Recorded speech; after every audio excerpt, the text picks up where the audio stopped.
She messaged me right at 5 p.m., saying she couldn't join me that evening. I knew precisely her location when the text arrived, so I simply replied, okay. Later that night, I arranged for her preferred, outrageously pricey meal for two, sent directly to her former boyfriend's place, and charged it under my name. Her name is Maya. We had been a couple for slightly more than 2 years, sharing my apartment for the majority of it. To outsiders, we appeared as the ideal pair. But privately, I constantly sensed I was under evaluation. Maya had this fixation on her ex, Derek. He wasn't merely a past partner. He was a recurring figure in her personal narrative, the one who escaped, yet now her closest companion. I'm no fool. I expressed my discomfort from the start. We had the major argument, the intense one. She wept, claiming I was possessive and insecure, and vowed on all that was sacred that their bond was strictly non-romantic. She insisted I must believe her. Like an idiot, I relented, but with a single stipulation. I demanded total openness.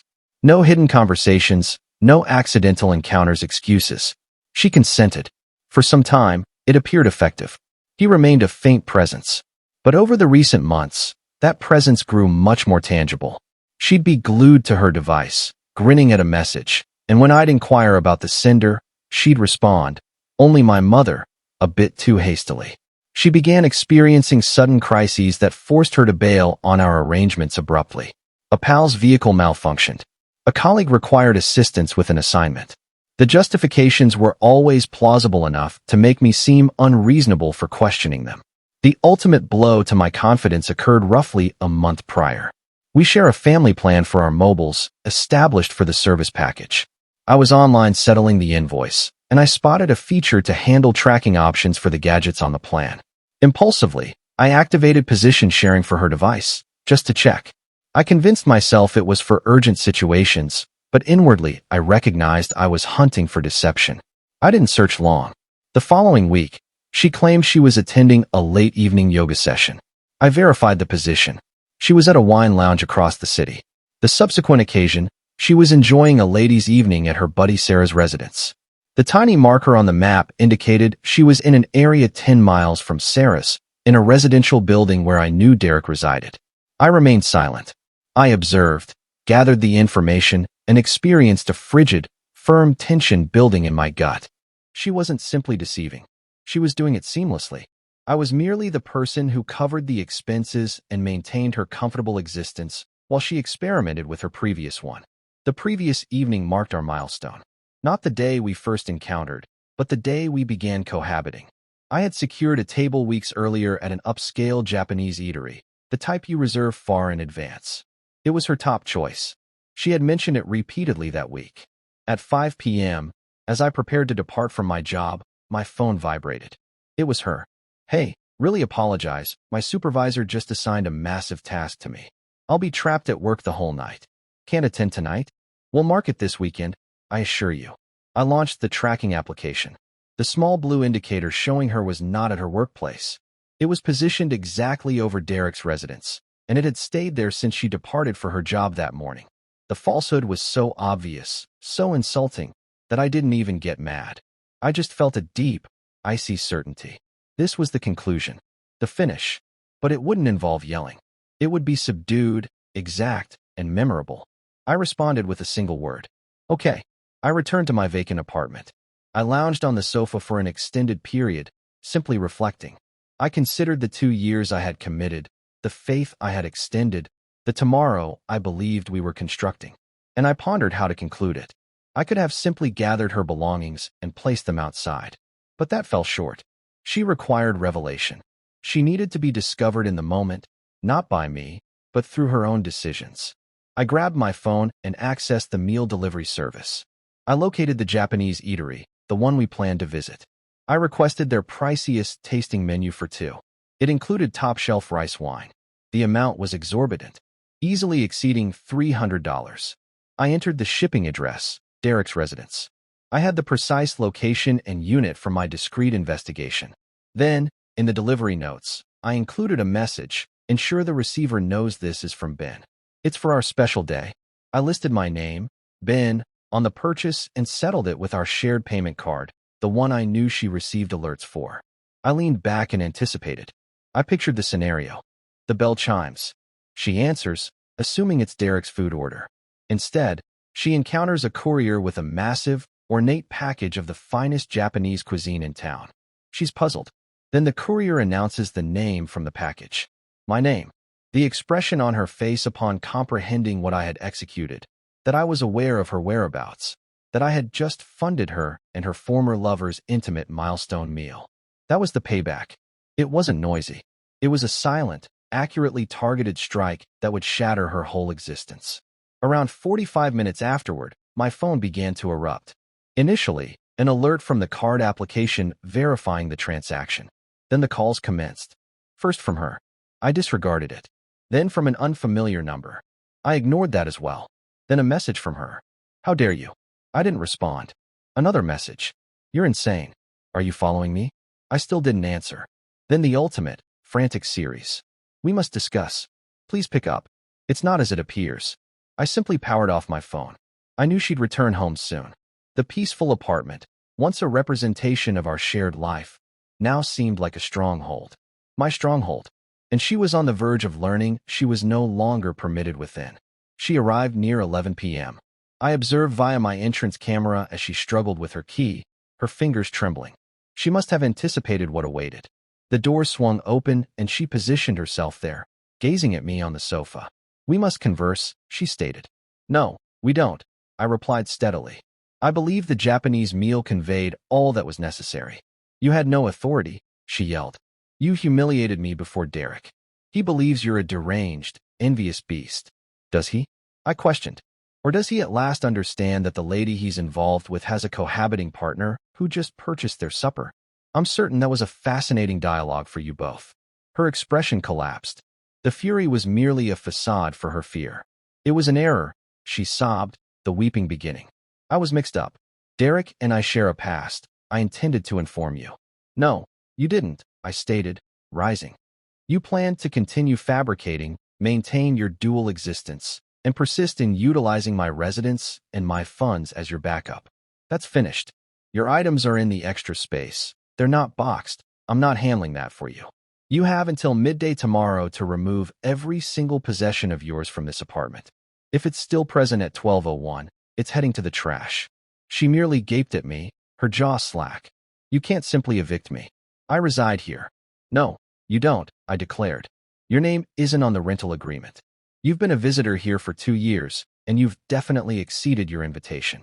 The following morning was a strained, wretched spectacle. She lacked a destination, so she contacted her folks. They arrived around 10 a.m., and they were displeased. Her dad, a large, commanding figure who had always been amicable toward me, regarded me with utter contempt. Her mom promptly began criticizing me. I can't fathom you treating our child this way, she remarked.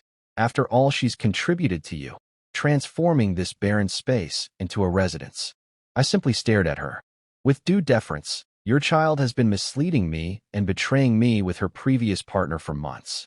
I just funded a $300 milestone supper at his place last night.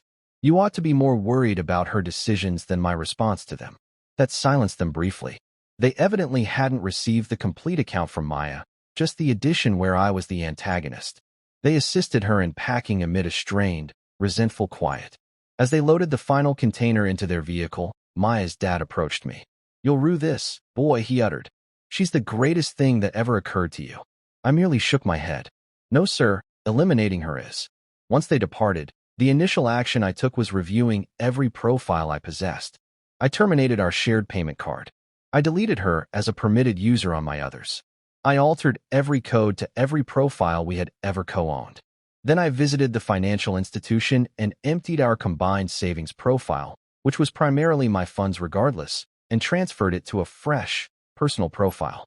The tranquility that ensued was a comfort, but I recognized it was merely the lull prior to the tempest. The tempest struck 2 days afterward, not from Maya, but from Derek. He appeared at my apartment without notice on a Sunday afternoon. I spotted him via the entrance camera before he even signaled. He seemed enraged. I allowed him to linger on my threshold for a moment before I responded. We must discuss, he declared, attempting to force his way past me into my dwelling.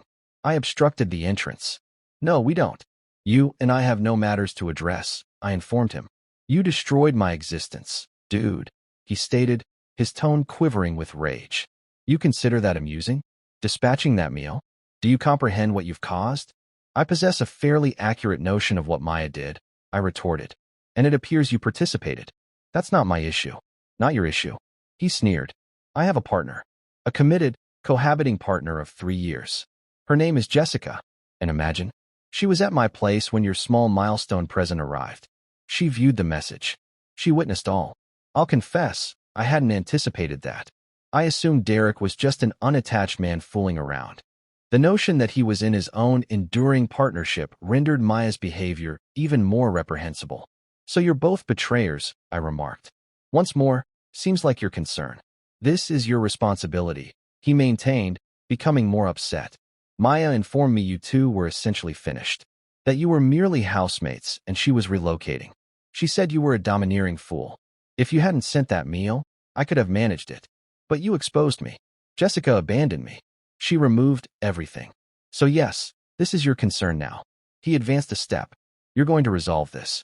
You're going to contact Jessica and clarify that you're the unstable former. I simply chuckled. The boldness was astounding. Allow me to clarify this. You and my previous girlfriend were deceiving both me and your partner. I revealed it. And now you desire me to deceive your former to conceal your actions? Leave my premises. I began to shut the door, but he extended his arm to halt it. You'll lament this, he warned. I uttered nothing. I just retrieved my phone and ensured he could observe that I was capturing him. His arm fell from the door and the aggressive demeanor vanished. He lingered there momentarily, defeated, then pivoted and marched away. The subsequent stage of Maya's assault was monetary. Several days afterward, I received a scam warning from my financial institution. It was for a card I had entirely overlooked. An outdated retail card that we had created jointly to purchase a sofa. I was the main holder, but she possessed a card. She had attempted to acquire over $2,000 in vouchers online. The institution's system marked the odd transaction and rejected it. I devoted an hour on the line with the scam unit, detailing the circumstances, terminating the profile, and submitting a complaint. It was another fragment of proof in my expanding dossier against her. Then arrived the defamation effort, as I predicted, but this instance it featured a fresh element. It wasn't solely me depicted as the unstable, resentful former. Derek, in a bid to reclaim his own partner, had evidently allied with Maya. The tale they were spreading was that I was a dangerous pursuer who had been tormenting them both for months, and that the meal delivery was merely the newest in a series of deranged behaviors. It could have succeeded, if not for a surprising message I got a week afterward. The originator was Jessica, Derek's previous partner. She mentioned she had acquired my contact from a common contact who had learned of the gossip and she desired a meeting. We convened for coffee the next day. She was an intelligent, straightforward lady who was obviously devastated but resilient. She had a narrative to share, and she had evidence. She displayed messages from Derek spanning months, where he grumbled about Maya being a demanding lunatic but claimed he couldn't discard her. She displayed additional messages from Maya to Derek, where Maya discussed her scheme to secure a substantial payout from me when she ultimately departed, and how she was merely awaiting the appropriate moment. It was all documented, clearly. A deliberate, pre-planned plot to exploit me, drain me financially, and then proceed. Jessica had conducted her own investigation since departing Derek, and she had revealed the entire corrupt plot. He's a weakling and a deceiver, she stated, her tone firm, but she is truly something different. She's a manipulator. I don't want her to escape this. If you require it, I will provide a certified statement. I will appear in court. I want her to face repercussions for what she's inflicted on us both.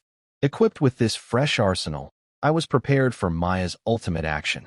It materialized as a document from an attorney. It was packed with unfounded charges, requesting monetary aid, alleging psychological harm, and warning of litigation for a share of my holdings. My attorney's reply was rapid and severe. It not only disproved all her assertions, referencing that she was never on the rental, but it also enclosed several attachments. Exhibit A was a record of the footage of Derek menacing me at my entrance.